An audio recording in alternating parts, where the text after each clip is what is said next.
levons pour chanter que l'Éternel est bon. Tunasimama tuimbe kwamba Bwana ni mwema.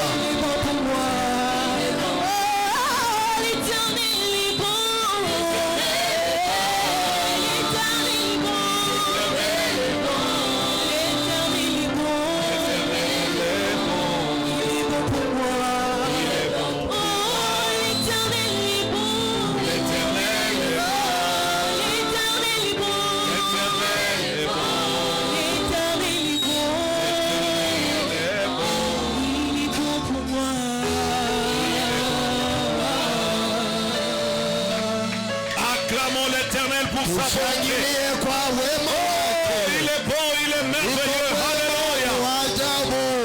Alléluia. Ne lui prive pas de ta gratitude et de tes acclamations.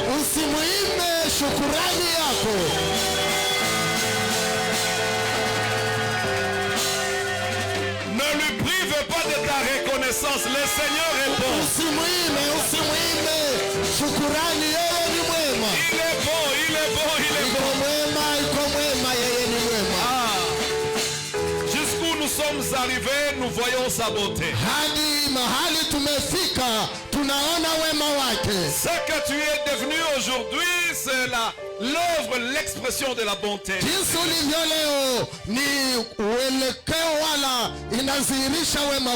Est-ce qu'il y a quelqu'un qui accepte que Dieu est bon pour lui? Alléluia! L'Éternel est bon. Ce matin, il est merveilleux pour nous. Et il nous a envoyé son serviteur pour nous parler de sa part. Celui qui devait nous parler aujourd'hui est parti à Goma. Et Dieu a envoyé quelqu'un de Goma pour venir nous parler. Alors je suis heureux de recevoir le bishop Désiré. Un frère, un ami, un homme de Dieu que j'aime bien. Karibu sana. Bwana Yesu asifiwe. Amen. Baba, tunasema asante. Seigneur, nous te disons merci. Tunakushukuru kwa asubuhi ya leo. Nous te glorifions pour ce matin. Asante kutuleta hapa tena. Merci de nous avoir ramenés encore na ici. kuleta watoto wako hapa e Bwana. Et d'avoir ramené tes enfants. Zungumza na mioyo yetu. Parle avec nos cœurs. Tunajiacha chini ya uwepo wa Roho Mtakatifu. Nous nous abandonnons sous la direction du Saint-Esprit. Acha utawale programme hii. Domine ces programmes. Na neno lako lijuviwe na Roho Mtakatifu. Et que ta parole soit inspirée par le Saint-Esprit. Kwa jina la Yesu. Au nom de Jésus. Amen. Amen. Tuikale kidogo. Nous pouvons juste nous mettre. Nina wasalimu katika jina la Yesu Kristo. Je vous salue au nom de Jésus-Christ. Na mshukuru pia Mungu kunipatia nafasi kuwa hapa leo. Et je remercie Dieu de me donner cette place d'être ici en ce jour. Na shukuru pia Mungu juu alibeba mhubiri mwalipasha hubiri leo. Et je remercie Dieu d'avoir amené ailleurs le prédicateur de ce jour. Ili mimi nihubiri leo. Pour que je puisse prêcher. Amen. Amen. Haiko kwa wazari. C'est pas par hasard. Mungu alijua kama niko na neno leenda kupatia leo. Dieu savait que j'ai une parole pour toi. Unajua mimi siko mgeni wa kanisa. Vous savez, je ne suis pas un étranger dans cette église. Bishop angelikuwa na roho mzuri na mimi. Si le bishop avait un bon cœur avec moi, angelinifanya mzee wa kanisa. Il me ferait un ancien de cette église. Mais tangia nilianzaka hii kanisa. Tangu ingali munyumba. Mais depuis que j'ai commencé cette église dans une maison, là chez Mama Tate, partout où cette église est allée, on ne m'a jamais même prié pour être un diacre.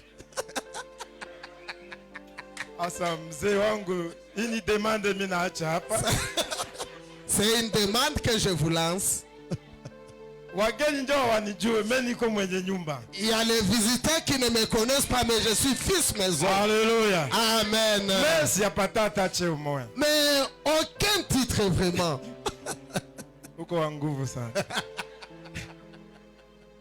Alléluia. Amen.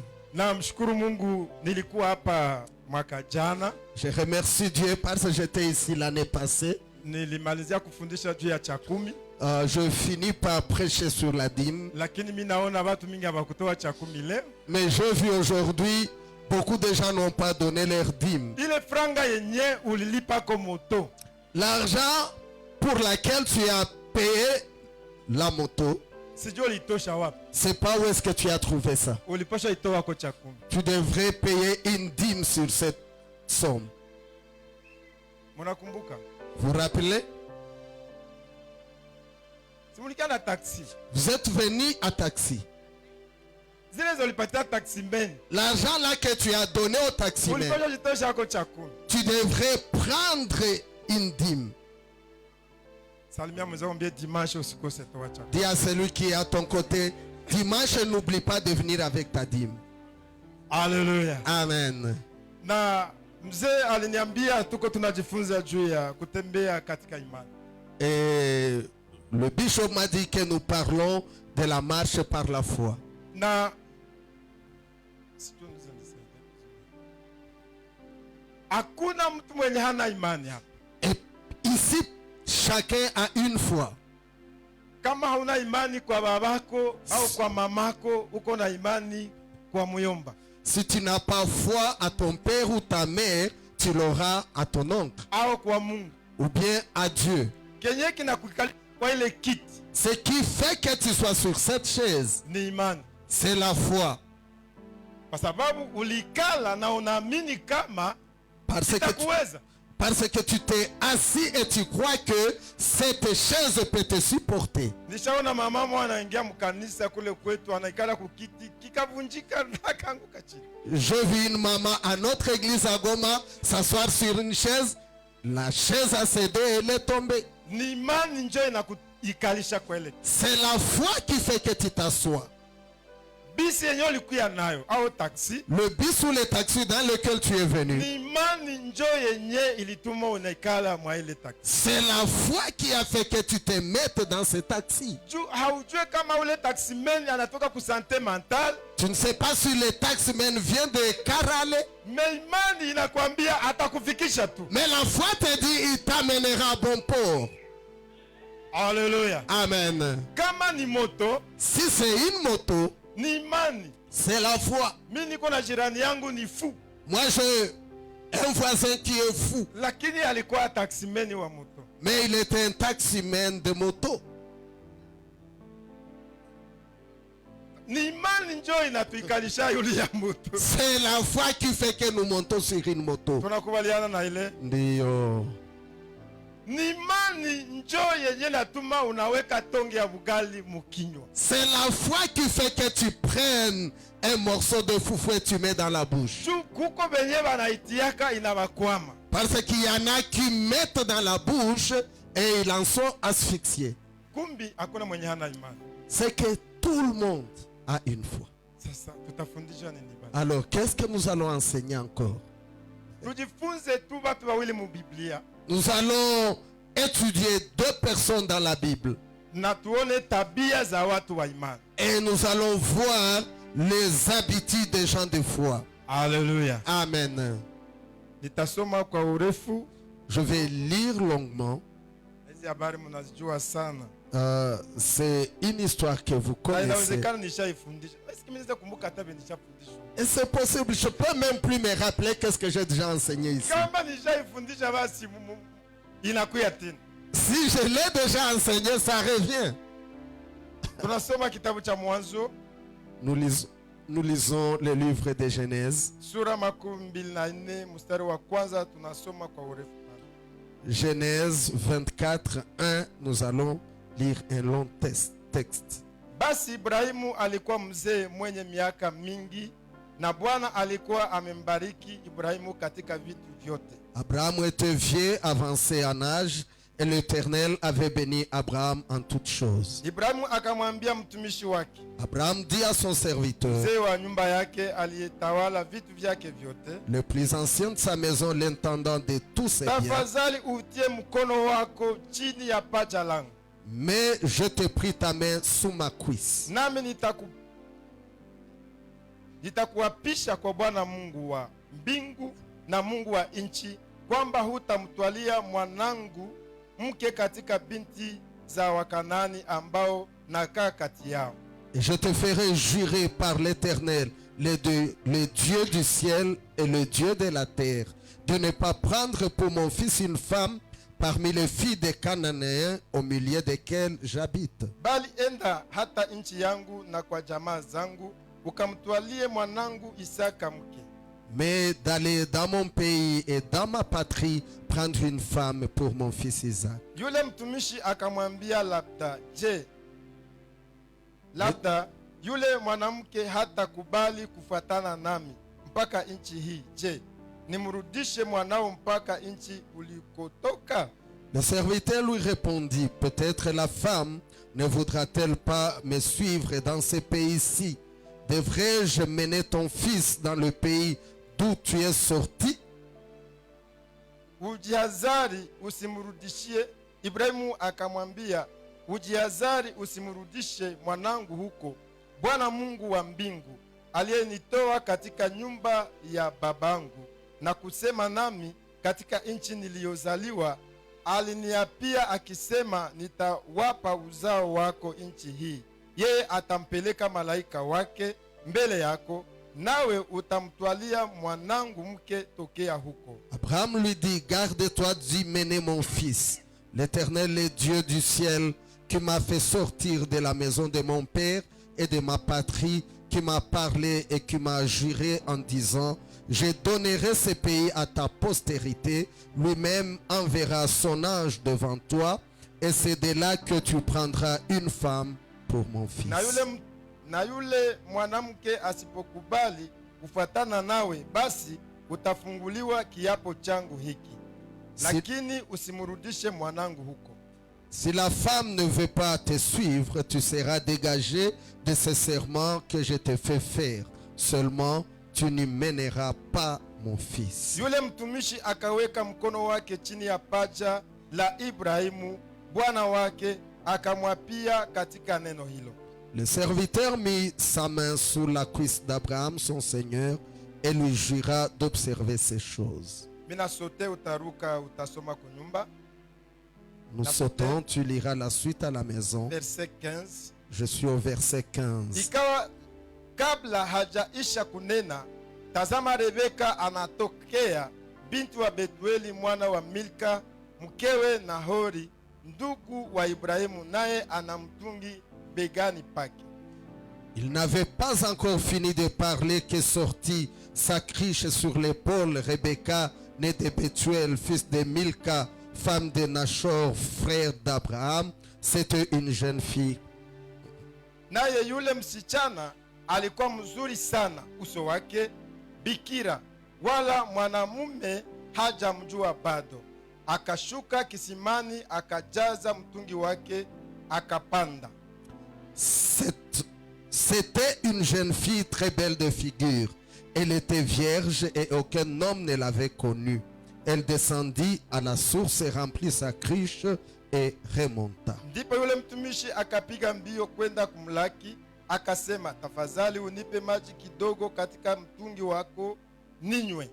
Le serviteur courut au-devant d'elle et dit, laisse-moi boire, je te prie, un peu d'eau de ta cruche. Naye akasema, unywe bwana wangu. Akafanya haraka, akautoa mtungi wake mkononi mwake, akamnywesha. Elle répondit, bois mon Seigneur. Et elle s'empressa d'abaisser sa cruche sur sa main et de lui donner à boire. 19. Minakenda. Hata alipokwisha kumnywesha akasema, na ngamia zako nitawatekea hata watakapokwisha kunywa. Quand elle lui achevait de lui donner à boire, elle dit, je puiserai aussi pour tes chameaux jusqu'à ce qu'ils aient assez bu.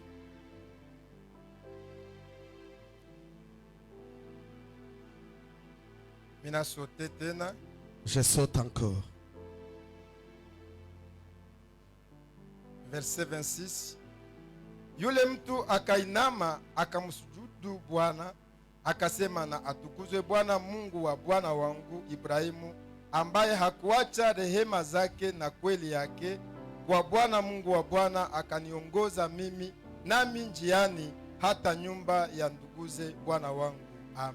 Alors l'homme s'inclina et se prosterna devant l'Éternel en disant, béni soit l'Éternel, le Dieu de mon Seigneur Abraham, qui n'a pas renoncé à sa miséricorde et à sa fidélité envers mon Seigneur.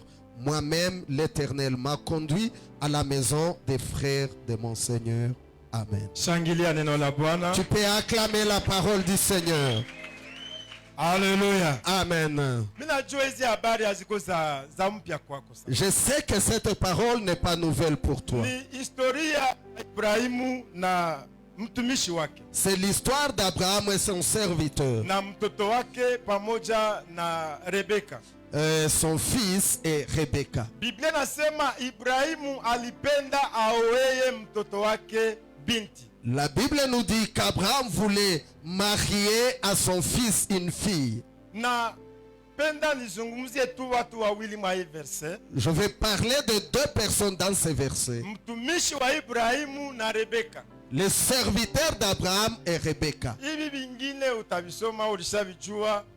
Les Roho restes, atakusaidia. tu liras, tu connais et le Saint-Esprit t'aidera. Alléluia. Amen. Hapa tunajifunza tabia za mtu aliye na imani.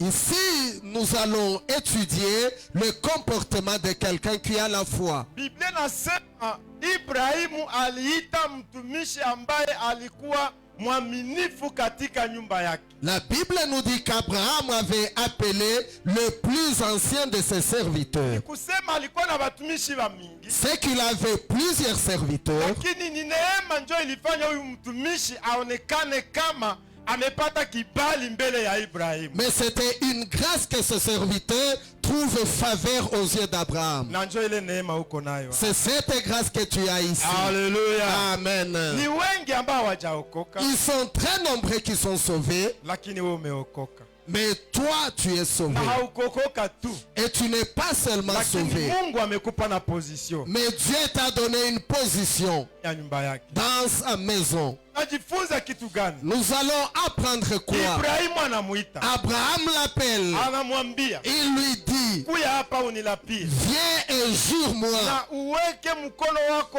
chini ya paja langu. et mets ta main sous ma cuisse. Iko nguvu. C'est dur. Ninapenda mama moya kuya hapa niweke mkono yake kukwise yake. Je voudrais qu'une maman vienne et que je mette ma main sous sa cuisse.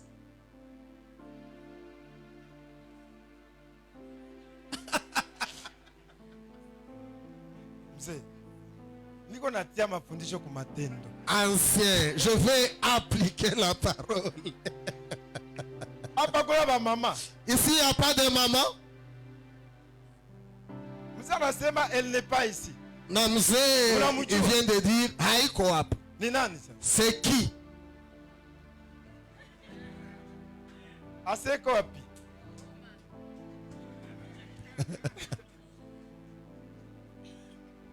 Manake sina ruhusa. Bon, mimi naenda kwa dada basi. Alors, je vire vers les sœurs. Rafiki yangu yuko wapi? Jemima iko. Où est mon amie Jemima? Est-ce qu'elle n'est pas ici? Hata itika. Est-ce qu'elle ne va pas accepter? Nilombe ruhusa kwa babake. Je peux demander la permission à son père. Munitafutie basi nani mwenye anapasha kugusa. Cherche-moi maintenant qui peut toucher. Wewe unaweza gusa. Toi, tu peux toucher. Ushatia. Tu as déjà mis sans problème. Chapia bana makofi. Mimi hapana. Mais moi, non. Hii inaonesha Ceci montre intimité yenye muko nayo wewe. l'intimité que vous avez avec elle. Relation yenye muko nayo wewe. La relation que vous avez avec elle. Huyu mtumishi wa Ibrahim C'est que ce serviteur d'Abraham, alikuwa na intimité na Ibrahim. il avait une intimité avec Abraham. Kiasi ya kuweza kugusa hata chini ya kwise yake. Au point de toucher sous sa cuisse. Mnanielewa? Vous me comprenez? Mnanipata?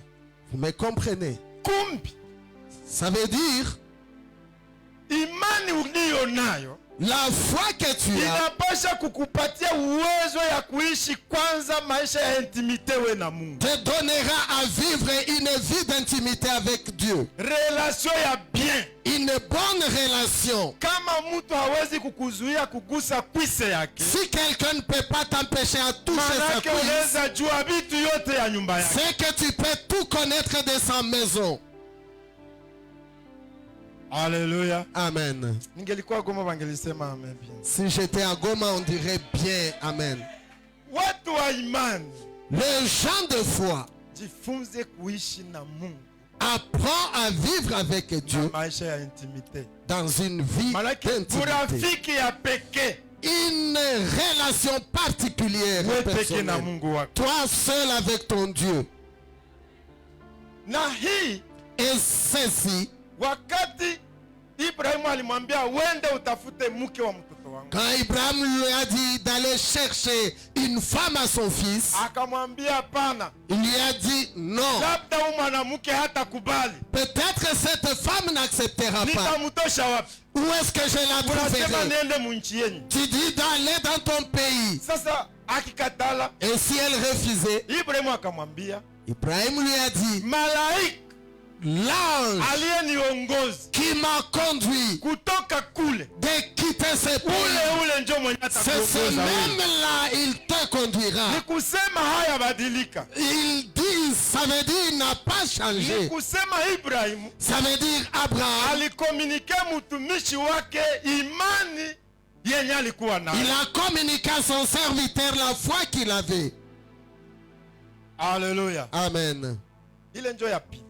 Ça, c'est la deuxième chose. Kwanza alikuwa na intimite na Ibrahimu. Un, il avait l'intimité avec Abraham. Pili, De deux, huyu mtumishi ses serviteurs, hakufanya ubishi, il n'a pas voulu ne pas aller. aliamini. Il a cru. Huyu malaika aliyeongoza boss L'ange qui a conduit mon boss, ataniongoza na mimi. il me conduira aussi. Lakini ile imani Mais cette foi haikutosha, n'a pas suffi. ilimsukuma kwenye maombi. Il a poussé à la prière. Biblia nasema La Bible nous dit, akachukua ngamia 10 il a pris 10 chameaux na akachukua pia watumishi, et il a pris des serviteurs aseme na vitu vyenye Ibrahimu alikuwa nayo, yeye ndio alikuwa jira, et des choses qu'avait Abraham, il était l'intendant. na akaondoka. Et il est parti. Haleluya. Amen. Na alipoondoka, Et quand il est parti, aseme akafika kwenye kisima, il est arrivé à un puits akapiga magoti, et il s'est agenouillé. kapigisha ngamia magoti, Il a agenouillé les chameaux akaomba, et il a prié. Mungu Baba Dieu le Père, uliongoza Ibrahimu bwana wangu, qui a conduit Abraham, mon Seigneur, niko na haja ya mwanamke, j'ai besoin d'une femme. mwanamke La femme mwenye tu qui pourra, atakuja hapa elle viendra ici kushota maji. puiser de l'eau. Hitaji yangu njoi Voici ma prière. ziko mbili. J'en ai deux. Hitaji ya kwanza, La première requête, kwanza anipatie maji nikunywe. qu'elle me donne d'abord à boire. Pili, De deux, akunywishe na ngamia zangu. qu'elle donne à boire à mes chameaux. Haleluya. Amen. Natasema na mtu moya hapa. Je vais parler avec quelqu'un ici. Kuna mtu aliyeomba hitaji Il y a quelqu'un qui avait une requête. na ile hitaji yenye aliombaka, Et cette requête pour laquelle il a prié, labda we njo reponse yake, peut-être c'est toi sa réponse. we njo reponse. C'est toi la réponse. Lakini weye kama vile reponse, Mais toi comme une réponse, unapaswa kuwa na comportement tu dois avoir un comportement ya imani yenye alikuwa nayo. de la foi que lui aussi avait. Haleluya. Amen. Unanipata pana? Tu me captes? Mi sijue kama Rebeka alikuwa nasukiwa. Je ne sais pas si Rebecca était tressée. Mi sijue kama Rebeka alikuwa nasukula masahani. Je ne sais pas si elle lavait les Sijue assiettes. kama Rebeka alikuwa napiga maragi. Je ne sais pas si elle préparait les haricots. Sijue kama Rebeka alitafuta kufula. Je ne sais pas si elle voulait lessiver. Mzee alitafanya nini? Mais ancien, qu'est-ce qu'elle voulait faire? Basi kushota mai si kuko sababu. On ne peut pas puiser de l'eau sans raison. Mais maombi Mais cette prière, iligusa Rebeka kwa alikuwa. elle a touché Rebecca où elle Akasikia ni était. kama banamutekenya. Elle a senti comme si on l'a touché. Kama balikuwa banamusuka. Si on était en train de la tresser, Alijisikia tu roho mwe anambia. elle a senti un cœur lui dire, Mimi najisikia niende kushoto. bon, je vais aller puiser de l'eau. Achia kwanza hizi hapa. Tu peux laisser à ce niveau. Alléluia. Amen. Taendelesha kesho. Je vais continuer demain. Amen. Alikuwa anafanya nini basi? Alikuwa Qu'est-ce anafula. qu'elle faisait? Elle le suivait.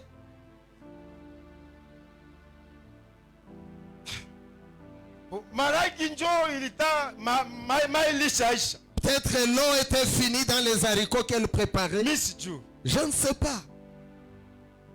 Alisikia ile maombi. Mais elle a senti cette prière. Inamutekenya. La prière l'a attirée, Inamsukuma. l'a poussée. Lakini Rebeka Mais Rebecca, alikuwa mtu mwenye aliishi maisha ya intimite. elle vivait une vie d'intimité.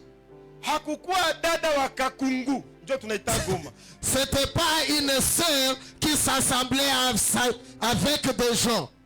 Tukuko bafie wengine hawezi enda fasi na hana barafiki.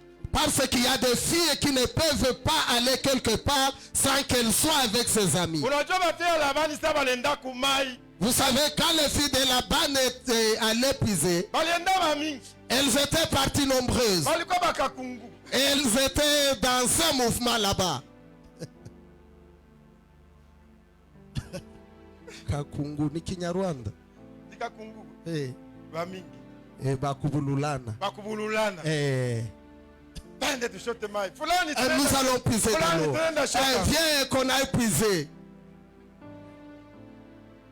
Lakini wakati Mungu anaenda kupelekea kwenye baraka zako Mais ziko. quand Dieu t'amène vers tes bénédictions, Kunakuwa Saint-Esprit. il y a le Saint-Esprit Mwenye anakuwa anazungumza na moyo qui wako. parle avec ton cœur. Anakuambia usiende na Et Bea. il te dit, ne va pas avec Usiende na Béa. Chantal. Ne va pas avec Chantal. Nyorosha hapa wewe peke. Passe par ici seul. Alléluia. Amen. Amen. Alléluia. Amen. Kitu gani tunajifunza kwa Rebeka? Qu'est-ce que nous apprenons chez Rebecca? Kuna ndiko moja inasema, Il y a une écriture qui dit, verset 16. au 16e verset, Naye yule msichana alikuwa mzuri sana wa uso. c'était une jeune fille très belle de figure. Bikira. Elle était vierge. Unajua, Tu sais, sa Biblia inasema inadetaeka kitu. quand la Bible détaille quelque chose, Manake kiko na maana. c'est que ça a une valeur. Kama Biblia inasema mtu alikuwa tajiri, Quand la Bible dit que quelqu'un était riche, manake alikuwa tajiri. c'est que réellement il était riche. Kama Biblia inasema mtu alikuwa kiana, Si la Bible dit que quelqu'un était belle, aseme mzuri wa uso. belle de figure, Unaangizi mimi nakupendaka. amen, Unakuwa na sura ya bien. tu as une bonne figure Makoti na kuna sabia. et tu les vestes en tout cas ça tient. Mimi nasema bongo. Si ni kweli? Ni kweli. Ou papa qui va la veste. Si ce papa porte une veste, Unaona kabisa tu vois, inanyoroka. Haleluya. Biblia inasema la Bible nous dit, Rebeka alikuwa mzuri kwa uso. Rebecca était belle de figure. Tunajifunza nini kwa Rebeka? Qu'est-ce que nous apprenons chez Rebecca? Kitu cha kwanza tunajifunza kwa Rebeka, La première chose que nous apprenons chez elle, hakutumia uzuri wake kwa kuharibu maisha yake. elle n'a pas utilisé sa beauté pour détruire sa vie. Salia Amen. mwenzako, mwambie usitumie baraka Mungu amekupa juu ya kuharibu maisha yako. Salut celui qui est à ton côté, dis-lui, n'utilise pas la bénédiction que Dieu t'a donnée pour détruire ta vie. Ile ndio tabia ya watu wanaotembea na imani. C'est ça l'habitude des gens qui marchent par la foi. Asema alikuwa mzuri wa uso, Elle était belle de figure, lakini bikira. mais vierge. Amen. Unakupata bafie venye hana sura, pardon.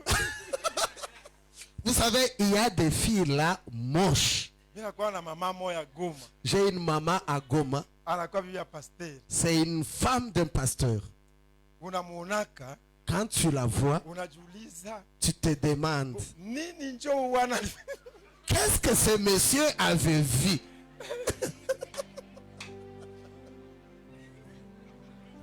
kuko kwenye Biblia nasema watu waliko lede pia. La Bible parle aussi des gens qui étaient laids. Juu ya watu walikuwa wapi? Pale wanasema juu ya Yesu. Kama hakukuwa na sura ya kuvutia. Na Lea. Bolea alikuwa macho malengo. Donc ça iko naangalia huku nadhani. Quand elle regarde là, tu penses que c'est là qu'elle regarde et pourtant c'est de l'autre côté. Lakini unakutana pamoja na ile kukosa sura, Même, asharibisha virginité. même sans avoir une belle figure, elle détruit sa virginité. Lakini Rebeka, Mais Rebecca, alikuwa mwanamke mzuri wa uso, elle était belle de figure, lakini bikira. mais vierge. Haleluya. Amen. Hakuitilize beauté yake Elle n'a pas utilisé sa beauté kuharibu maisha yake pour détruire sa vie, ili amkosee Mungu. pour pécher contre Dieu. Pale unaniambia mbona niko papa? Là, tu peux me dire, je suis un papa. Bon, mie virginité ndaitosha wapi? Moi, comment je serai vierge? Non. Mungu anaweza kupatia position mukazi. Dieu peut te donner une position au service. Na ile position yako Et cette position-là, usiitilize kuharibu maisha ya wengine. ne l'utilise pas pour détruire la vie des autres ou détruire ta vie. Amen. Yes. Tunasikia position ya papa colonel. Mon J'ai colonel. la position de mon colonel. Anaitilize position yake kuleta watu kwa Yesu. Il a utilisé sa position à mener les gens à Jésus-Christ. Ile ndio imani. C'est ça la foi. Mais tout comme anaweza itilize kwa kutorturer basi. Il peut aussi l'utiliser pour torturer les gens. Mungu anaweza kupatia gari na unaitumikisha kwa kuharibu maisha ya watu na kuharibu maisha yako. Dieu peut te donner un véhicule, tu l'utilises pour détruire la vie déjà et ta propre vie. Kwa hata wewe ndio unanisikia mbele yangu. Amen. Haleluya. Amen. Aseme alikuwa mzuri wa uso. Elle était belle de figure.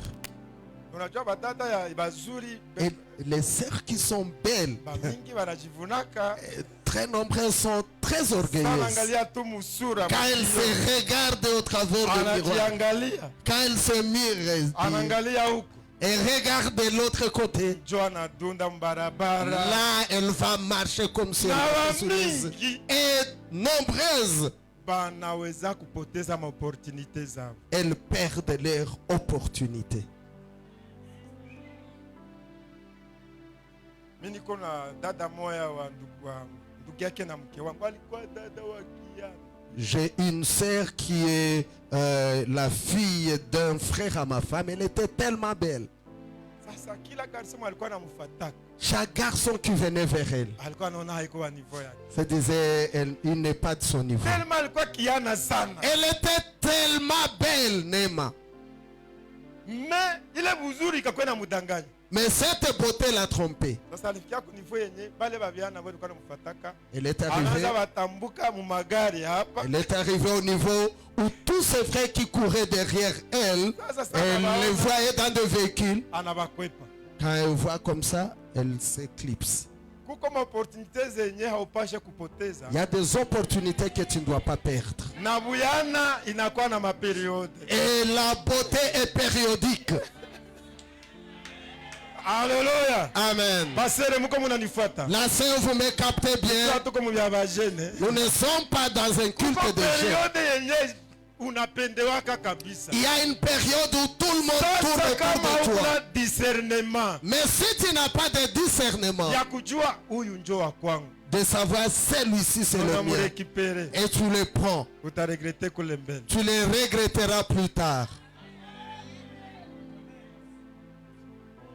Nenda kule jana.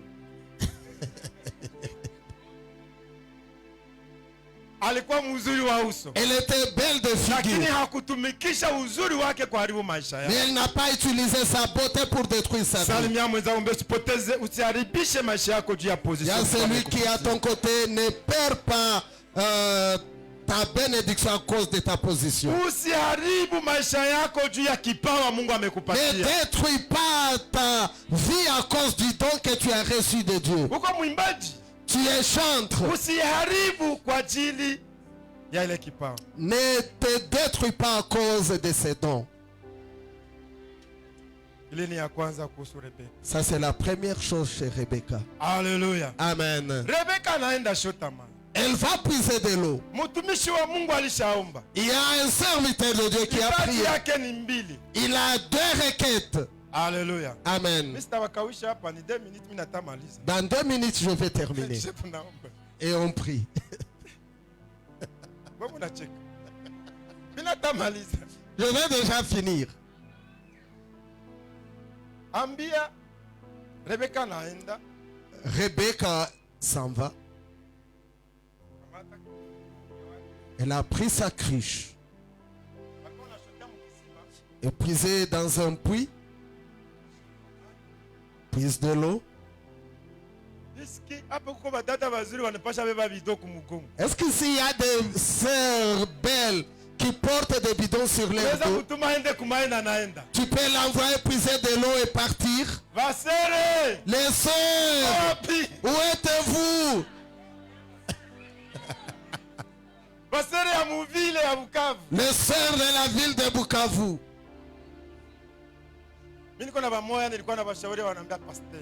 Moi, il y en a que je conseillais, elle me disait, pasteur, Unapenda niolewe mu maisha yenu ya zamani vraiment? tu penses que je dois me marier dans Niko votre na vie beba na anciennement? mie. Que je porte Bidon le kumugongo. bidon d'eau vraiment? Tunasema mimi nakusa ukawasha yabo. J'ai touché leur cœur. Aba bazee bote bebiko hapa biko na maisha. Tous ces anciens qui ont la vie ici. 90% balianza mu zero. À 90%, ils ont commencé à... Havikujitokeza tu Amen. vile vile. C'est pas venu comme dans une génération spontanée. Ah, mimi siko mu imani yenu. Moi, je ne suis pas de votre foi. Rebeka malgré buyana Rebecca, quelle que soit sa beauté, alienda kumai. elle est partie puiser. Haleluya. Amen. Anatia mutungi kukichwa. Elle veut mettre la cruche sur la tête. Mtumishi na alikuwaka na mtego kabisa. Ah, ses serviteurs aussi avaient des pièges. Haungoye basi hata asitie ile nguvu zote. Mtumishi anaona alishatia kukichwa na msimamisha. Sere. Le serviteur a vu, il a déjà mis la cruche sur la tête. Maintenant, elle dit, sœur, Unaweza nipatia maji ya kunywa? est-ce que tu peux me donner de l'eau à boire? Rebeka akasema, Rebecca dit, unywe bwana wangu. bois mon Seigneur. Amen. Anakuwa monsenyeri wake. Anakuwa bwana wake comment? Sema ni imani. C'est la foi. Ngoja ndakufikisha kukapemo hivi ndaka. Je vais t'amener à un point. Imani inaitaka vitu vyenye haviko. La foi appelle ce qui n'existe pas. Unajua vile? Amen. Anaenda anashota mai, Elle a puisé de l'eau. anamkunyisha. Il le fait boire. Akishamaliza, Quand elle a fini, elle le verse. anamwambia, Et elle lui dit, ndakunyisha na hizi ngamia je zako. ferai boire aussi tes chameaux. Mtumishi akafai. Le serviteur s'est mis. Rebeka anaanza. Rebecca commence. Elle prise. Elle fait boire au chameau. Banasema shamo moya inakunywaka 100 litre. On dit un chameau boit 100 litres. Mimi nishatembea yule ya shamo. Moi, j'ai déjà Ndio marché ngamia. sur les chameaux. Siku tulikuwa Nairobi, nilikuwa na bakinoa mo hivi. Un jour, j'étais à Nairobi avec des Quinois. Tulikuwa bahubiri baine balitaka mi wa Goma na batatu kutoka Kinshasa. On était à 4 prédicateurs, moi de Goma et 3 de Kinshasa. Sasa walikuwa wanapenda raha sana. Et ils aimaient tellement vivre. Ambia twende muzoo tufanye mabi. Ils ont dit, allons dans un zoo, nous allons nous regaillardir. Tukenda mu ville. Et nous sommes allés en ville. Sasa kuingia En ba entrant, nationaux ni kulipa $1. les nationaux payent $1. Chez $25. Nous, $25. Nikamwambia bwana, hii $25 si ni $25 ici, c'est c'est un sac de riz quand même. Nikamwambia bwana, mimi sitaingia. Moi, je leur ai dit, ah, je n'entre pas. Sur 4 personnes, sasa $100. Donc Watu wa $1 100. sasa ingine roho ambia kwa sasa wewe pastor hata wewe pigi. Je leur ai dit, pasteur, hein, quand même. Wenzako wataingia wao wakie bon mimi naingia. Les autres vont entrer, toi tu n'entreras pas. Tukalipasa. Nous avons payé les $100. Mais sikuregreta kaju ya nini? Je n'ai pas regretté pourquoi. Nilizilipa. Parce que j'ai payé. Sasa tukatembea kushamo. Nous avions marché sur les chameaux. Shamo kusudi ipande yako unapasha ikiti ya plastique. Pour monter sur un chameau, Commandé, wo inafulama pale chini na magoti. ça s'abaisse un peu. Ushaingia. Asana jo. Bana commandé inafulama. On commande, ça s'abaisse. Panda yuli ya ile kiti. Toi, tu montes sur la chaise Jo ujue fika yulu yake. et alors tu pourras monter sur les chameaux. Donc unasimama kwa ile kiti. Tu montes sur la chaise et alors les chameaux c'est déjà accroupi. Il est très donc hapa napaka kusoko tulipaka $1, $5 ja kuitembea tu. D'ici jusque là au marché d'Engoubo on payait $5. Chameau moya inakunywa 100 litres. Un chameau boit 100 litres. Manake ni 5 bidons ni vile. Ouais. 5 bidons ya maji. 5 bidons d'eau. Si vile. Ah. Kwenye hizi 10 zilialia manake alikunywisha 50. Alishota 50 bidons za mai, za 20 litres, 20 litres. Pour faire boire les 10 chameaux, elle devrait puiser 50 bidons de 20 litres. Hii inatuonesha Rebeka. Ceci nous montre Rebecca. Mtu wa kazi. Elle était travailleuse. Nani pointi ya pili. Et c'est le deuxième point. Alléluia. Amen. Salimia mwenzako mwambie. Salut celui qui est de ton côté. Lazima ukuwe na esprit ya travail. Il faut travailler, avoir l'esprit du travail. Kuko vitu ya Mungu hawezi kula kama haukutumika. Il y a des choses de Dieu que tu ne peux pas manger si tu ne travailles pas. Et que celui qui ne travaille pas ne mange pas. Je pose la question à Rebecca. Les haricots que tu as laissés à la maison, qu'adviendra-t-il?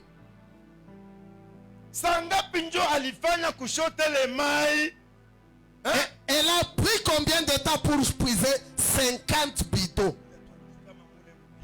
Elle prise. Elle part. Elle est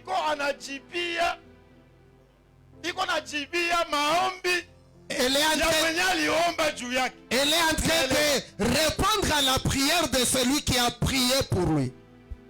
Elle puise. Elle fait boire. Elle rentre. Elle puise encore. Elle fait boire. Elle rentre encore. Anachota tena. Elle ne connaît même pas la personne. Elle puise. Elle fait boire. Anachota. Anaenda kunywisha. Elle puise encore. Elle fait boire. S'il y a une fille qui ne peut pas même porter 2 bidons. Si seulement tu l'as dit de soulever, tu vois, unaona.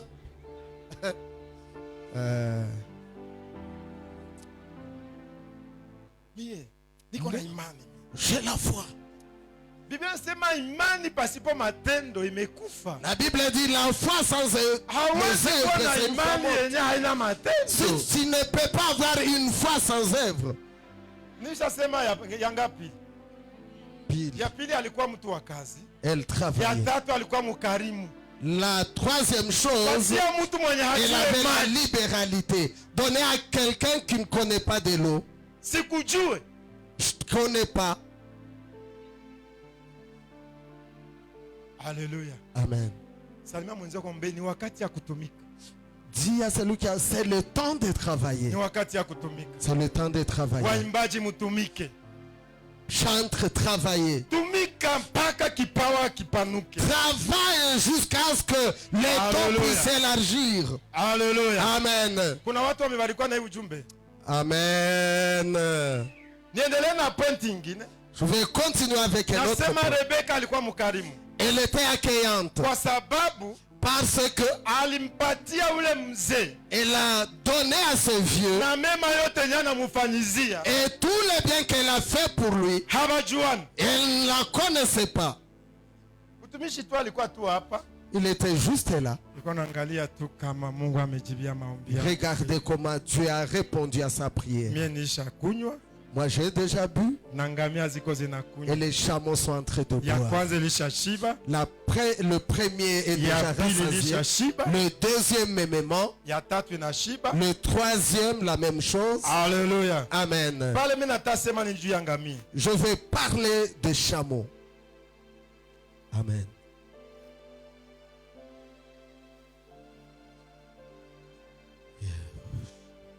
Rebecca, Alijua kutumia mawazo yake vizuri elle a su bien utiliser ses pensées na kurepondre ku besoin za shamo. et de répondre aux besoins des chameaux. Andika hili.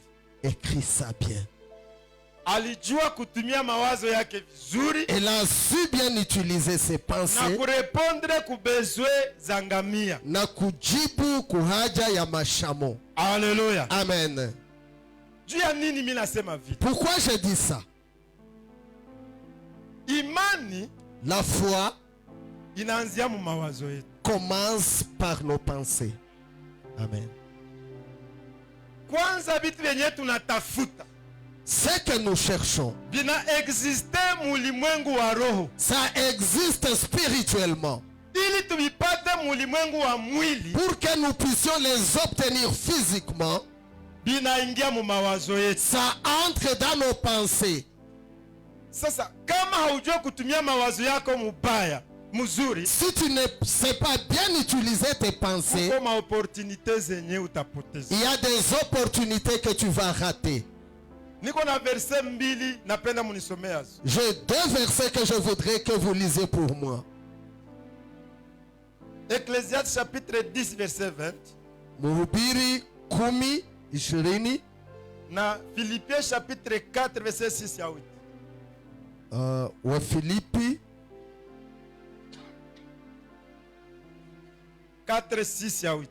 4:6-8. Ndio. Ecclésiaste 10.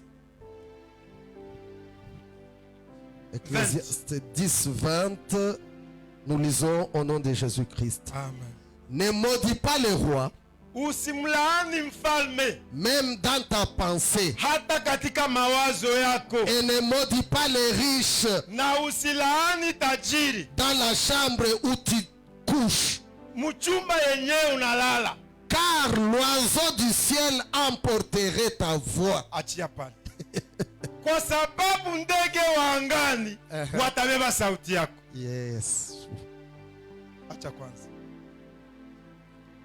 Biblia inasema usimlaani mfalme La Bible nous dit ne maudis pas le roi wala tajiri ou les riches katika mawazo yako, dans tes pensées, hata mchumba yako. même pas dans ta chambre. Amen.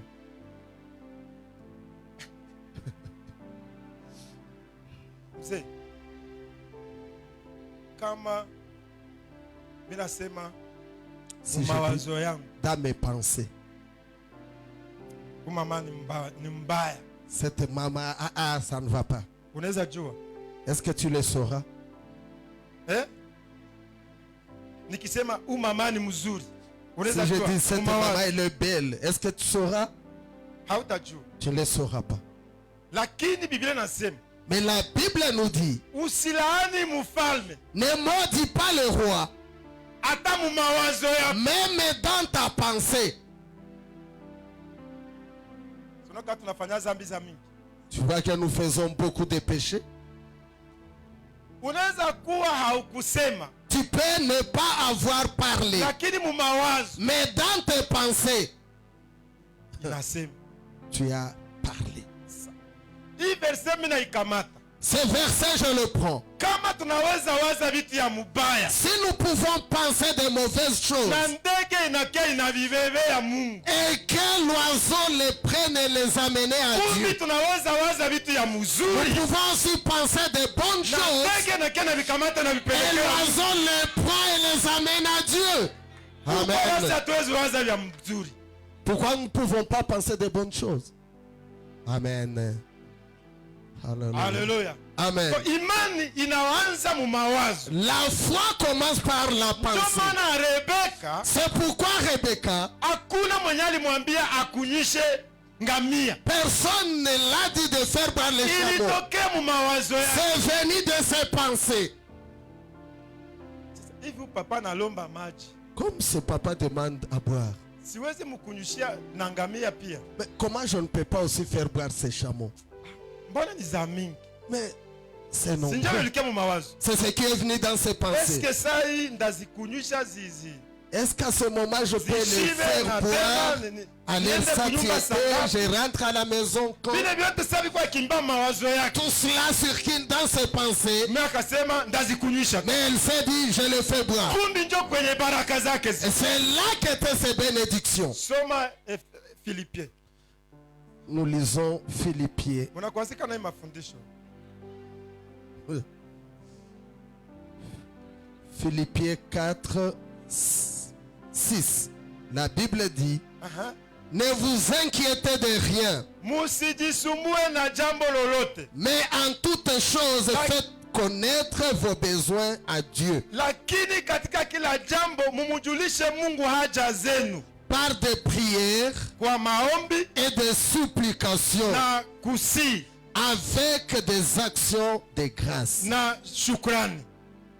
Et la paix de Dieu, Na amani ya Mungu, unote pale bien tena upatie mustari. souligné, Na amani ya Mungu qui surpasse toute intelligence, inayopita akili zote gardera vos cœurs itachunga mioyo yenu et vos pensées. na mawazo ikala kwa pale Amen. na mawazo yenu. Amen. Donc Paulo anatuonesha Paul nous montre amani ya Mungu la paix de Dieu haichunge tu mioyo yetu. ne garde pas seulement nos cœurs. Inasema tuchunge mioyo yetu kushinda vitu yote. La Bible nous dit garde ton cœur au-dessus de toutes Lakini choses. Paulo anasema Mais Paul nous dit amani ya Mungu la paix de Dieu ichunge roho zetu gardera nos cœurs na ichunge mawazo et yetu. nos pensées. Amen. Unasikia mzee? Tu comprends mon enfant? Usikuwa na jiwazia vya mubaya tangia leo. Dès aujourd'hui, Vile n'aie pas de unajiwaziaka mauvaises ndio pensées. venye vitakupata. Ce que tu penses pour toi-même, ce qui t'arrive. Amen. Hata vitu haviko bien, Même si les choses ne vont pas bien, jiwazie vitu ya bien. pense de bonnes choses. Haleluya. Amen. Hata kama njala iko, Même s'il y a la faim, wewe jiwazie kama mimi sitakuwa na njala, parce que tu n'auras pas de faim, Mungu atanipa chakula. Dieu me donnera à Vile vile manger. vitakuwa viko na sirikile mu Ce mawazo qui yako, circulera dans tes pensées, Mungu atavileta Dieu les na amènera vinakunasa. et ça va t'atteindre. Hauyamalize ile andiko, hauyafikia kumoyo ya andiko. Verset 8. 8. Ushasoma 7. Oui. 7 ndio tunamaliza. 8. Au reste, frères, Inayobakia au inayosalia ndugu, que tout ce qui est vrai, kila kitu yote inaweza kuwa ya mzuri, tout ce qui est honorable, yote inaweza kuwa ya kuheshimiwa, tout ce qui est juste, yote inaweza kuwa ya haki, tout ce qui est pur, pur, yote inaweza kuwa ya safi, tout ce qui est aimable, yote yenye kila mtu anaweza penda, tout ce qui mérite l'approbation, yote yenye kila mtu anaweza kubali kama hii umefanya ni ya mzuri, ce qui est vertueux et digne de louange, yenye iko na heshima na inastahili kusifiwa, soit l'objet de vos pensées. Amen. Makofi makubwa sana. Alléluia. Haleluya. Amen. Soit l'objet. De vos pensées. Amen. Ni vingapi ndio viko pale? Il y a combien de choses là-bas? Tout ce qui est aimable. Vyote vya kupendewa. Unaona? Probleme zetu shi ndio tuko na masolution. Tuna suluhisho kwa shida zetu. Unaona? Kusudi mimi nipate gari. Pour que moi j'ai un véhicule. Nishabambia tena hapa. Je vous l'avais encore dit ici. Nishabambia. Nilienda ubiri kanisa Restoration. Je suis parti prêcher à Restoration. Ni kanisa kabambi nafikiri mzee anaijua Mgoma. C'est une grande église à Kwanza Goma. na yeye ndio alinikonekta kana. C'est lui qui m'avait connecté avec la relation de Restoration. Ils ont un grand terrain et plein de véhicules. Et puis, c'est une église qui me respecte et qui m'aime. À tout moment quand je vais prêcher, je viens en moto. Quand on termine le culte, il y a un fidèle qui me dit, est-ce que je peux t'amener, pasteur? Il m'amène. Quand je suis en chemin, commencer à me dire dans mes pensées, ces gens que je prêche, ils croient en ce que je prêche. Et moi aussi je crois. Mais comment ils ont des véhicules, je n'en ai pas. Mais est-ce que mon Dieu, moi, ne peut pas me donner un véhicule? Un jour sur l'autel, dans la même semaine, je leur ai dit, quand je reviendrai prêcher dans votre église, je viendrai avec mon véhicule. Et quand je ne l'aurai pas, ne m'appelez pas. Amen. Je suis rentré à la maison. J'ai appelé mon ami à Kinshasa. Je lui ai posé la question. Un permis de conduire coûte combien? $60. $60. Je lui ai dit, je vais t'envoyer ça. Et je ne savais pas conduire le véhicule. Et je n'avais pas de véhicule. Je lui ai envoyé $60. Il m'a envoyé un permis. Je me suis tenu debout dans l'église que je conduis. Grand frère est là, il peut se rappeler. Je les ai montré mon permis. Je leur ai dit, dès aujourd'hui, voici mon véhicule. J'ai déjà un permis. Et les gens ont trouvé c'était formidable. Et dès ce jour-là, j'ai téléchargé un jeu de conduire le véhicule dans le téléphone. Alléluia. Amen. Quand on termine à manger, je commence à conduire. Je dépasserai comme ça les gens dans la route. Les amis, tout ce qui est aimable, digne d'être accepté, que ça soit l'objet de vos pensées. Amen. Imani yako iko nakupeleka unamaliza omba mimi uko na pense mawazo mubaya tena njoo tunataka kufia hapa mainjala tena vite nataka kuya unaanza viwaza vile uko na waza na njoo bitakuia. Ce que tu penses c'est ce qui t'arrive. Anza waza ngizi ule chef batamtosha pale. Commence à penser comment on va chasser ce chef et tu seras vile. Pourquoi tu ne peux pas penser à cela? Amen. Dio. Anasifiwe sana. Amen. kuwaza tu vya mubaya Toi, tu ne penses que de mauvaises pensées. Pourquoi? Rebeka Rebecca, alijua tumia mawazo yake. elle a su utiliser ses pensées.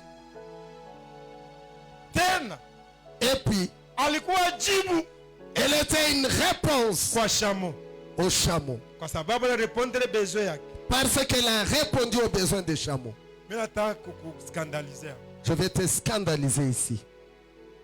Unajua kurepondre besoin ya Shamo manake ni? Tu sais répondre aux besoins des chameaux, c'est que cela veut dire. Kanisa L'église inakuwa na Shamo mbili a 2 chameaux zenye hatujuake repondre ku besoin ya. auxquels on ne sait pas répondre à leurs besoins. Pourquoi? Kwa nini? Shamo haikulomba mai. Les chameaux n'avaient pas demandé de l'eau. Ni vile interprete. Ndiyo mzee. Inaweza lomba mai.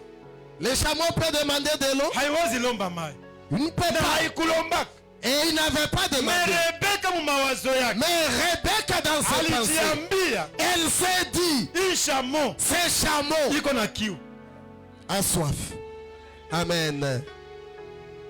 Shamo ya kwanza Le premier chameau, njoo hii kanisa. c'est cette église.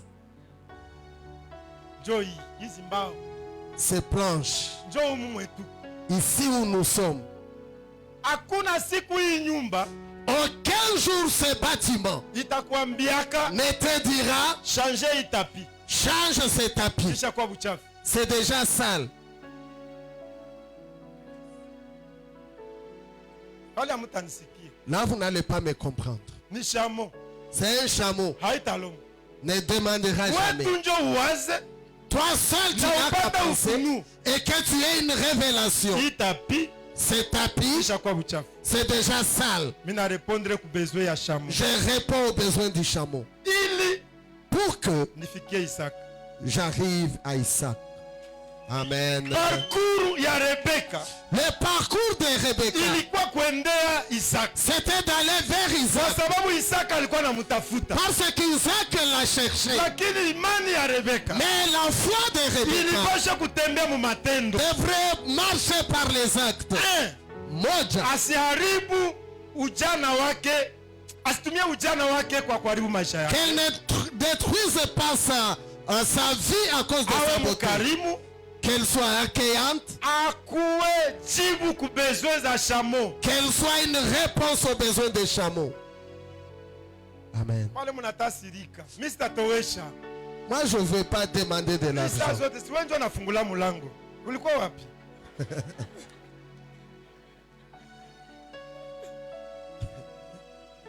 Hii madhabahu haiwezi kuambia ni remplacer. Cet hôtel ne te dira jamais de Hii les remplacer. mikrofoni haiwezi kuambia ni remplacer. Ce microphone ne te dira jamais de les Hii remplacer. nyumba na manjanja haiwezi kuambia ni Ce remplacer. tel et ce bâtiment ne demandera pas le Ni remplacement. Shamo. C'est un chameau. Haitalomba. Il ne demandera Wewe jamais. tu njoo uko na ile ufunuo Toi, tu dois avoir na cette mawazo révélation ya et se kurepondre ku passer besoin ya Shamo. de répondre aux besoins du chameau. Amen. Bila hata vya utoaji. Sans que l'on fasse des collectes, Ni kila kitu tu ni tic-tac. tu le fais tic-tac. Nani mwalitie hii hapa? Qui a mis ça ici? Ni Mama Sifa tu njoo tuliona alitosha akaleta. C'est Maman Sifa qui a enlevé et qui a mis ça là. Alirepondre ku besoin ya Shamo. Elle a répondu aux besoins du chameau. Haleluya. Amen. Sasa uko na répondre besoin ya Shamo. Quand tu réponds aux besoins du chameau, Mwenye Shamo anakuwa iko pembeni. c'est le propriétaire du chameau est à côté. Acha nikwambie. Laisse-moi te dire. Acha nikwambie. Laisse-moi te dire. Shamo Les chameaux alikuwa anabeba toto ya Rebeka. et a amené les dots de Na Rebecca. Rebeka hakujua. Et Rebecca ne savait pas. Ilibidi arepondre besoin Elle ya devrait répondre aux besoins. kule mbele. Là devant, Pate dot. quelle est sa dot? Amen. Bienyo nafanyizia hii Shamo. Ce que tu fais pour ces chameaux, Ndio itakurudilia wewe. c'est ce qui te reviendra. Bila kuchunga matangazo. Bakuletea mahubiri ya mastratégie. On t'amène des prédications de stratégie. 14 stratégies pour donner à Dieu. Mbinu 14 za kutolea Mungu. Alléluia. Salimia mwenzako ambia répondre tous besoins ya shamo. Jibu tu hitaji za shamo. Haleluya. Amen. Chapia Bwana makofi makubwa sana. Alléluia. Amen. Ni imani C'est la foi njoo inaweza kuambia. qui peut te dire. Tunaona njoo nani ule Elisha na wanafunzi walienda kata miti. Élisée sont partis couper les arbres. Elisha hakuleta idea ya kusema twende tujenge hapa kwetu tunaikala ni padogo. Élisée n'avait pas amené l'idée de dire nous devons élargir cet endroit. Watoto ya manabii walikuwa na uongozi. C'est les enfants des prophètes qui Ndio le disaient. walimwambia hapa. C'est eux qui ont dit Hapa ici, tustahili tena. ça ne nous convient plus. Twende tukate miti. Nous allons couper les arbres. Tuelargir. Nous allons élargir. Hii shamo haiwezi lomba. Ce chameau ne demandera Lakini jamais, inabeba dote yako. mais ça apporte ta dot. Na soko na jibia. Et quand tu es en train de répondre, Mwenye nayo yuko naangalia. le propriétaire te regarde. Na zawadi zake ziko mikono yake. Et il a ses cadeaux dans ses Na mains. haujui. Et tu ne le sais pas. Shamo ya pili Le deuxième chameau, ni mchungaji wa kanisa c'est le pasteur de l'église na watumishi ya kanisa. et les serviteurs. Mzee tu ndio anasema amen. Il n'y a que l'ancien qui dit Amen.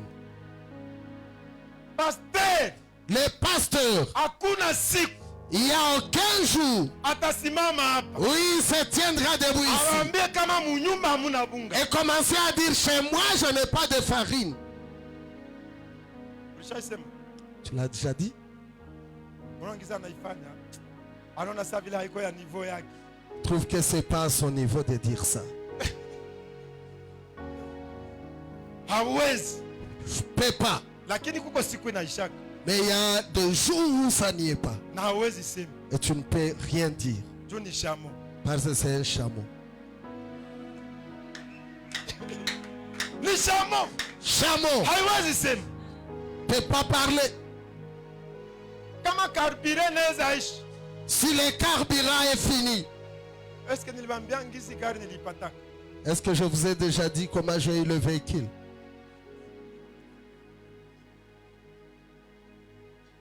Sasa kwanza ene. Mimi ndazimaliza mkipenda munifunge nisikie tena. Papa colonel atanisemea. Le colonel va me défendre.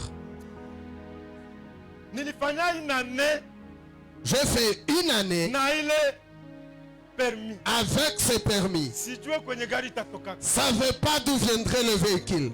Mimi naitembeza munyumba usiku. Mais je conduisais le soir à la maison. Na nilikuwa na petite sœur. Et j'avais ma petite soeur. Naye alikuwa nasema, Elle aussi, elle disait, "Hizi papa anatembeza gari yake." comme papa conduit son véhicule, Ndio ngizi na mimi ndaanza omba Mungu anipatie bwana mwenye kosa yeye. moi-même je demanderai que Dieu me donne un mari comme lui.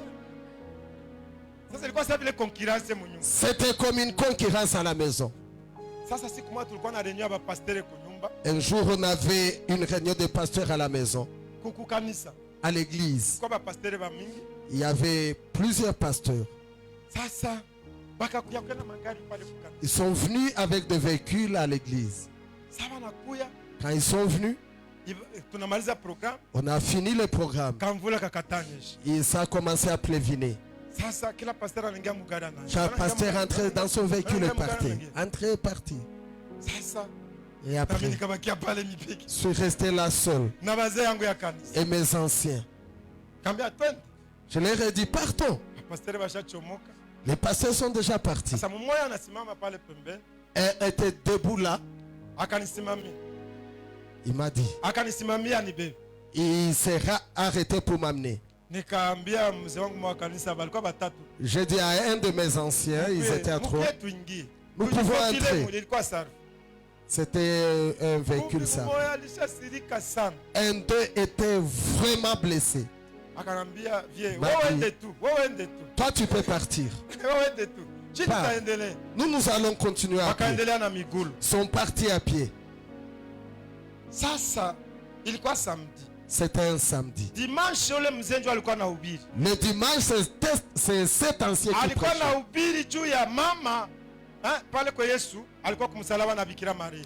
Et il prêchait là où Jésus était sur la croix et la Vierge Marie. Responsabilité ya mama kwa batoto na responsabilité ya batoto kwa mama. La responsabilité de maman envers ses enfants et des enfants vers alikuwa la maman. anafundisha mchungaji kama vile mama. Prêcher les pasteurs comme la maman. Na sasa watoto wakishakomalishwa lazima pia nao waangalie responsabilité ya mama yao. Et les enfants, quand ils ont grandi, devraient regarder la responsabilité de leur maman.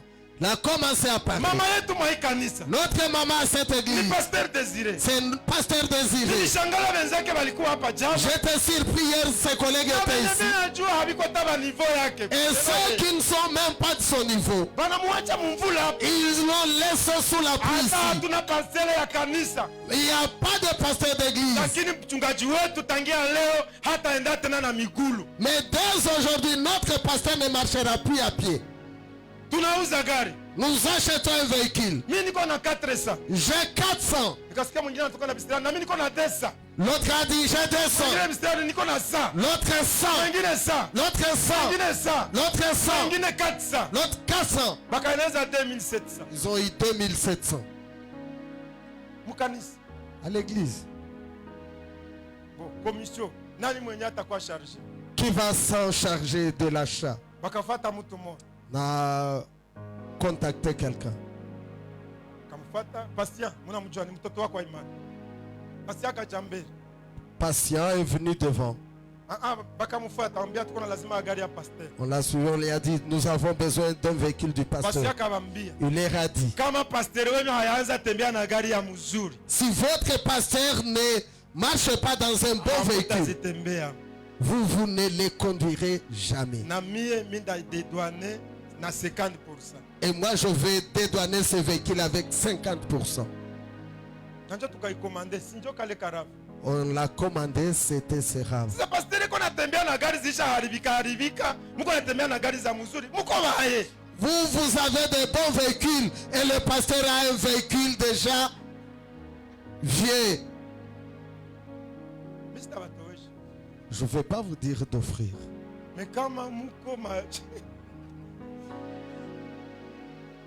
ni chama hawezi sema. Le chameau ne parle jamais. Mimi nafika kunyumba jana. Nilitania gari yake ndio tanibeba ku mariage nishinda mujana. Hakuna gari. Je me disais que c'est son véhicule qui va m'amener dans le mariage où j'étais hier. Il n'y en avait pas. Nishakatana sitatembea gari ya kuzeeka.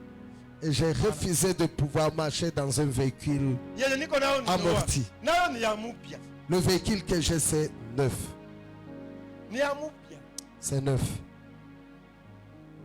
Sasa hii ni shamo haiwezi sema. Et ce chameau ne peut pas parler. Il faut wenjo ujue kama hii Il faut que tu saches que inabeba pia dote yangu. ce chameau porte ma dot.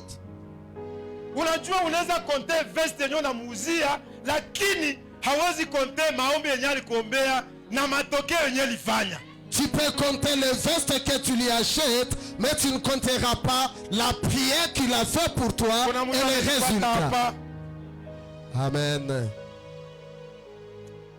Salimia mzee kwa pasteur ni shamo. Salut ton frère de lui, le pasteur c'est un chameau. Shamo.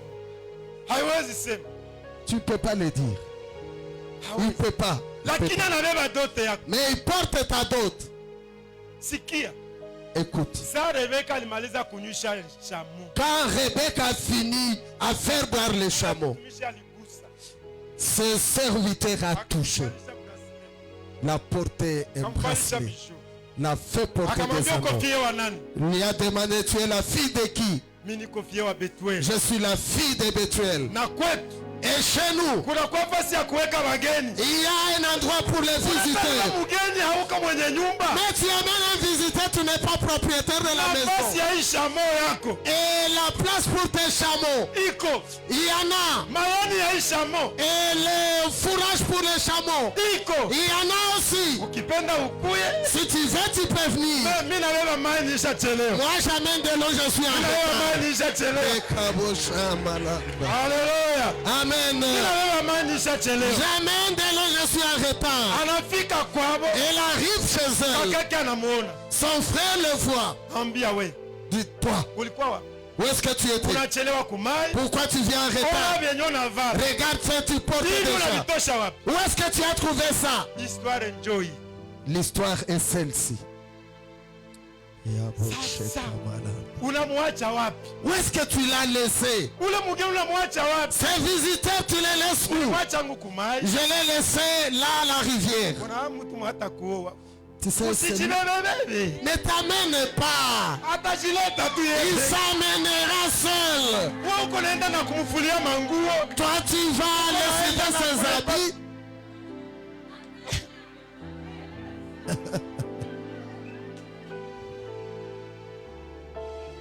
Amen. Unafanya hata semblance au mpendi. Fais semblant comme si tu l'aimes même pas. Même si tu Hata t'occupes. kama ulishakufa. Même si tes dents, ça brûle. Kuna mke wangu siku nilimfuataka aliniambiaka mimi nenda ikala chini ya mti ya lipera. Lipera ikianguka chini na inajibandika tena. Maana yake ni mapenzi ya Mungu. Ma femme, quand je l'avais draguée pour la première fois, elle m'avait dit, je vais me mettre sous les goyaviers. S'il y a une goyave qui tombe et qui se ramène sur l'arbre, c'est que c'est la volonté de Dieu. Ah, Alinihangaisha sana. elle m'a Kumbi tourmenté. ni mateste na mimi sijui. Et pourtant, c'était des tests sans que je le sache. Ndio mrefu sitakwambia. Haleluya. Amen. Haleluya. Amen. Kuna watu wamebarikiwa hapa. Amen. Akakimbia kakake ambia karibu, karibu, karibu. Son frère est parti lui dire, bienvenue, bienvenue, Karibu sana. bienvenue chez nous. Wewe umebarikiwa sana. Tu es béni, Umebarikiwa sana. tu es béni. Chakula njoo. Il y a à manger. Rebeka alishabeba zamani ile ngamia ziko zinakula kule. Rebecca s'occupe déjà des chameaux. Chakula anasema Les serviteurs, il dit, je ne vais pas manger. sitakula. Je ne mangerai Mpaka pas. niseme vile vimenileta. Jusqu'à ce que je dise ce qui m'a amené. Sema basi. Allez-y. Sikiangiza alisema. Écoute ce qu'il a dit. Mimi niko mtumishi wa Ibrahim. Je suis serviteur Na d'Abraham. Bwana wangu amebarikiwa sana. Et mon Seigneur est béni. Ngamia, Des chameaux, dhahabu, de l'or, punda, des chevaux, kila kitu. tout. Lakini Mais ile mali yote toute cette richesse, ametia mikono ya mtoto wake. il a mis dans les mains de son enfant. Na mie Et moi, niko simple mtumishi. je suis juste un serviteur. Mais niko na intimité na ile famille. Mais j'ai une intimité avec cette famille. Bana niamini sana. On me croit. Siwezi rate mission. Je ne peux pas rater ma mission. Na niliomba Mungu Et j'ai prié Dieu anipatie mwanamke. qui me donne une femme. Sinya yangu ilikuwa mbili. J'avais deux signes. Anikunywishe mai Qui me donne de l'eau à boire na akunywishe chameau. et qui fasse boire mes chameaux. Haleluya. Amen. Na huyu dada Et cette sœur, alitimiza. elle a rempli. Muniambie kama mnanikubalia Dis-moi si vous l'acceptez au hapana. ou non. Wakamwambia On l'a dit. hatuwezi kukatala kitu Mungu amefanya. Nous ne pouvons pas refuser ce que Dieu a planifié. Comment nous allons refuser? Njoo kwenda kwele mashamo zenye Rebeka alipatia mai. Oh, et on est allé vers les chameaux que Rebecca a donné à boire.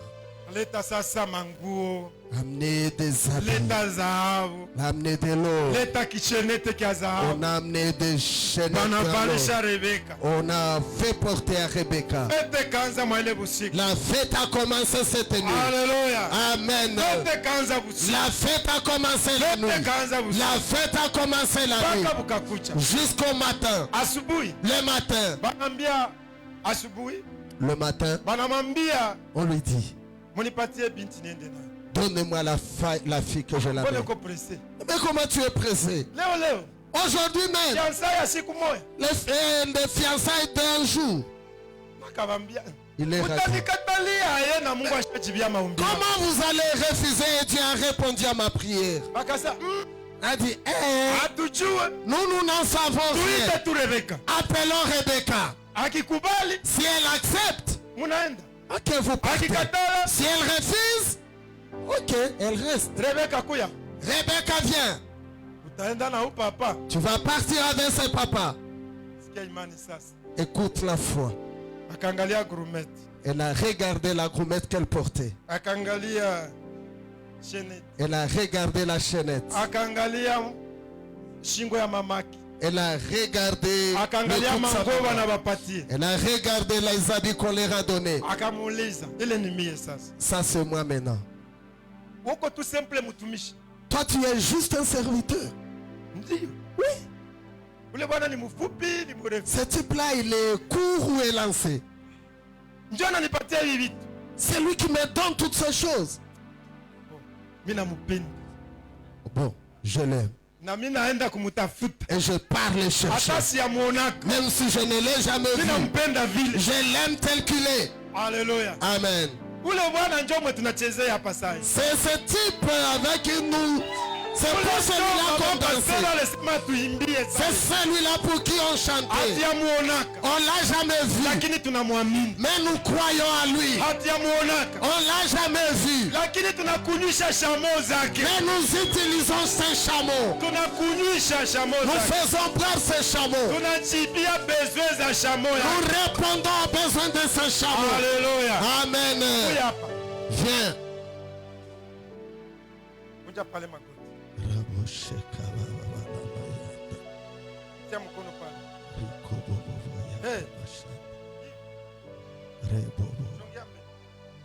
Avance. Suivez-moi bien.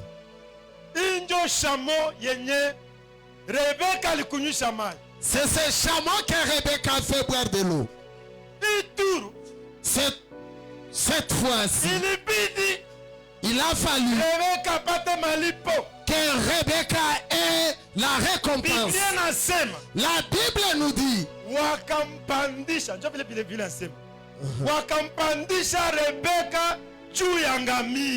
fait monter Rebecca sur les chameaux.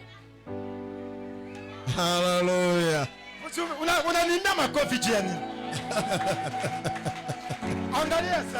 Regarde maintenant.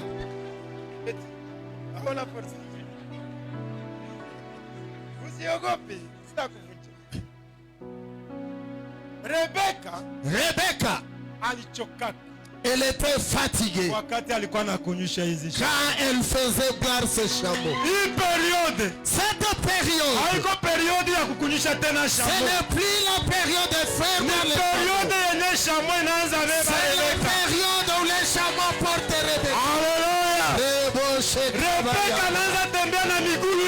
Rebecca marche à quatre pattes. Je veux les enfants de Sion qu'on dépasse de faire boire des chameaux. Rappelle-toi et fais boire les chameaux. Cette fatigue, elle faisait boire les chameaux. C'est le moment que les chameaux la portent. Bien-aimé enfant de Dieu, c'est le moment que les chameaux te portent. C'est le moment que tu marches à quatre pattes. C'est le moment que tu marches à quatre pattes. Amen. Rebecca est partie. Le chameau l'a amené. Quatre pattes, elle marchait. Il y a quatre pattes qui l'amènent. Le chameau qui l'a fatigué. C'est ce chameau qui l'a porté. Et Rebecca était au-dessus du chameau. Elle était au dos du chameau. Elle croit. Ce monsieur la donnera beaucoup de choses. Alléluia. Amen. Lève-toi, nous allons prier. Rabba Shakaboya. Alléluia.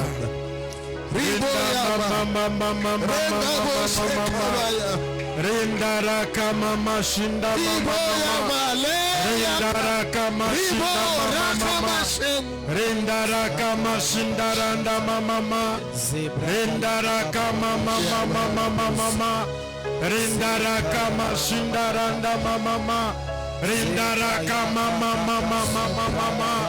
Rindara kama shindaranda mama. Rindara kama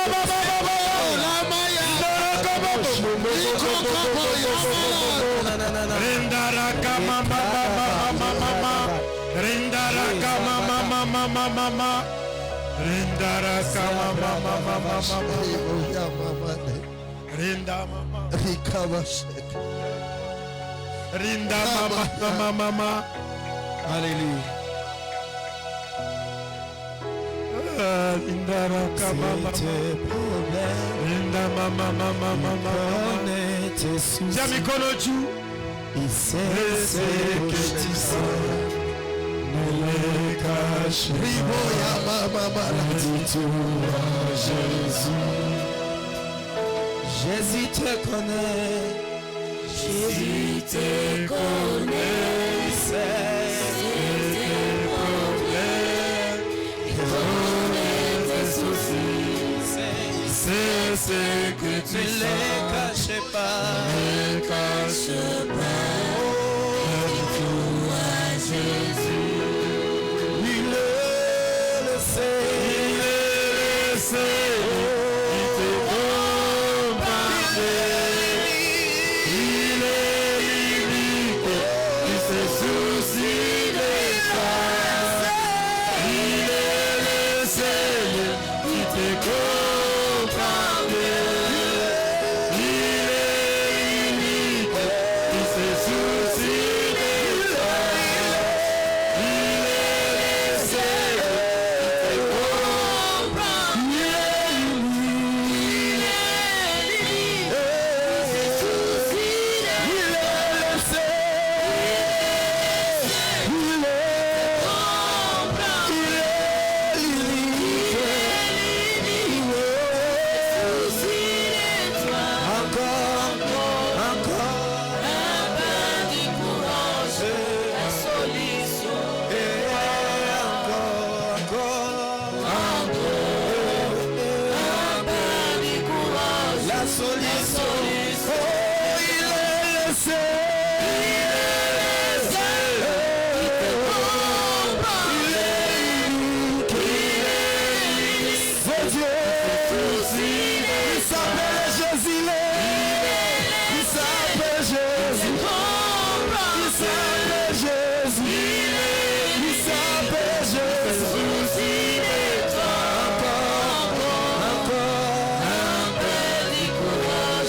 Nitapenda tuombe Mungu. Je veux que nous puissions prier Dieu kufuatana na mafundisho tumepata hapa. en rapport avec ces Omba enseignements. Mungu akupatie roho ya kujua kuongoza mawazo yako vizuri. Prie à Dieu qui te donne à bien orienter tes pensées. Omba Mungu akupatie neema ya kuweza kukuwa na discernement ya kulisha shamo zake. Prie à Dieu de te donner le discernement de nourrir ces chameaux. Fungua kinywa chako, usitake nikupe maneno. Ouvre ta bouche. Nitapenda upate nafasi ya kumina moyo wako mbele za Bwana. Je veux que tu déverses ton cœur devant Dieu. Hii message imeshuka hapa leo ni juu yako. Ce message est venu à cause de Hii toi. message haiko ya shida yako. Ce message